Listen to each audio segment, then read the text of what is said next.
What's up guys, this is David, Matt and Ali, and thank you for choosing Livewire to keep up with your gaming news. Today we are continuing one of the channel's main series of Ghost Recon Wildlands. In particular, in this video we will be taking a look at the characters we will be seeing in the game, mainly the Santa Blanca drug cartel members and the ghosts themselves later on in the video. So far, we have information on 3 out of 5 of the main Santa Blanca cartel members, with details of each. The ghosts we know less about, perhaps on purpose considering their character, but nonetheless we're able to show you how they look and some extra details thanks to Ubisoft. As always guys, remember to give this video a like rating to support continued coverage of Wildlands, and feel free to subscribe if you are new to the channel for coverage of all the latest upcoming games. So first of all, let's take a look at the 3 members of the Santa Blanca cartel that we know about so far. So, Nidia is head of the drugs trafficking operation and controls the packaging and transporting of the Santa Blanca's final product within Bolivia and internationally. Nidia is 39 years old and is known as the beauty queen within the cartel. Having lived through a violent and traumatic childhood, she began dating narcos while using them to rise through the organization. She uses the persuasion of beauty, manipulation and her wit to make sure the Santa Blanca's product is delivered safely. She's clever, analytical, strong and independent within a predominantly man's world, and uses all of this to get the Santa Blanca cocaine to its customers. Presumably a target of the ghosts, she seems like she will be a lot to handle, with potentially a lot of bodyguards willing to show how far they will go to protect and serve her, and so it may be difficult to take her out. Her quote states that, "I conquered the Mexico-American border and I can handle Bolivia. Trust me, it will be easy." But I'm sure as ghosts we'll have something to say about that one. We now move on to a more unsightly character in the form of this man, El Cardenal, or simply Gustavo Serrano. At the age of 68, he is head of influence and also a preacher of the Santa Blanca cartel. His role is to control public image, be it via general propaganda, church services or radio. He is a strong believer that to gain a person's loyalty you must improve their quality of life, and so preaches the Santa Blanca better way of living to the people of Bolivia.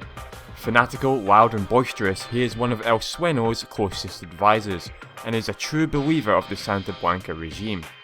So much so it was him who suggested that El Sueno should write his own Bible. He quotes, "If a sinner chooses to worship at my church, if he chooses to pray with me, it is my duty to God to help the flock find its way. It does not make me a criminal." Well, no it doesn't Gus, but it certainly makes you a priority on the ghosts hit list. So who is this man El Sueno, you're probably wondering? Is he a god? Well, to many yes he is. He is the all-out leader of the Santa Blanca cartel. Having started off at an early age of 12 as a hitman for the cartel, he had his roots stuck firmly in the cocoa leaf regime. With a vision of the Holy Land for the Santa Blanca Holy White, he gained the resources of Nidia, who we mentioned earlier, and moved the cartel to Bolivia. He is rumoured to have spoken with the Santa Muerta, the personification of death, and has knowledge of the truth, which he wrote about in a Bible for his followers. The man is described as a brilliant leader, religious but yet violent, always being truthful but yet responsible for mass murder, and charitable but yet brutal, offering schools, jobs and churches, but with the punishment for non-acceptance being the murder of entire families. People ask if he's crazy, or is he really the greatest manipulator of all time? All the ghosts know is that he must be stopped. So that is 3 out of 5 of the main Santa Blanca cartel characters we will be seeing. We have 2 characters yet to cover, and we will do this in a future video when we have more information. Check our playlist linked in the end slate of this video to see what videos we have made. Now, it's time to have a look at the ghosts. Although we know nothing about the backstory of each of the ghosts, we have been provided with these 360 views of each of the ghosts' characters. And first off, we can take a look at Midas. Much of his face is hidden behind this scarf, which is used to keep sand out of his face to make for easier breathing. Whether this is removable we will not know until we have later info on the character customization. We can see some of his equipment and accessories in the pictures here, and from the back and side views it is easy to tell he has a ponytail and some tattoos. Again, we can't wait to see how in depth these details are changeable, and we'll let you know about player customization as soon as we find out. Next up we have Holt, who adopts a headset as opposed to Midas' earpiece. Personally, I prefer the headset look and I think it adds to the character, and I'm hoping that we can add them to our own character. Again, we can see all the accessories and some tattoos. Interestingly, we can see Holt has some sort of complex digital watch. Perhaps he can access things that others cannot via this small device. As we view him from all angles, we can see his outfit and also this green tube which leads into his bag. What could this be? Perhaps a breathing tube for underwater? We can also see him holding some sort of RC helicopter, which we can only presume to be a camera drone, which I can't wait to use. That's going to be awesome.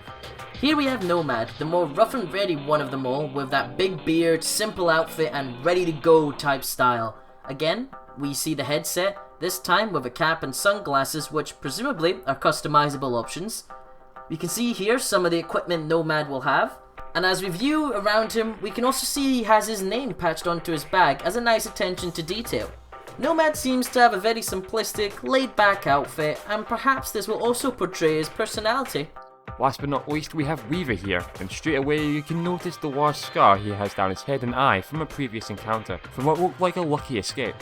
Weaver rocks the earpiece for communication purposes, and some more of his accessories are shown here. Notably, that massive sniper he's holding. Will Weaver be strictly a recon sniper class? We have yet to find out, but would like to think all characters can use any weapon in any way. So thanks for watching guys, that's all the characters that we have for you so far. As mentioned, we'll be sure to make an update video when we see the remaining 2 characters for the Santa Blanca Cartel. So look out for that by clicking our YouTube playlist here to take you to all our coverage, where I'm sure you'll be interested in what we have to offer. You can also check out our coverage here of For Honor, the upcoming warrior game I'm sure you will have heard of. Once again guys, thanks for watching this video, and remember to leave a like rating and subscribe if you're new.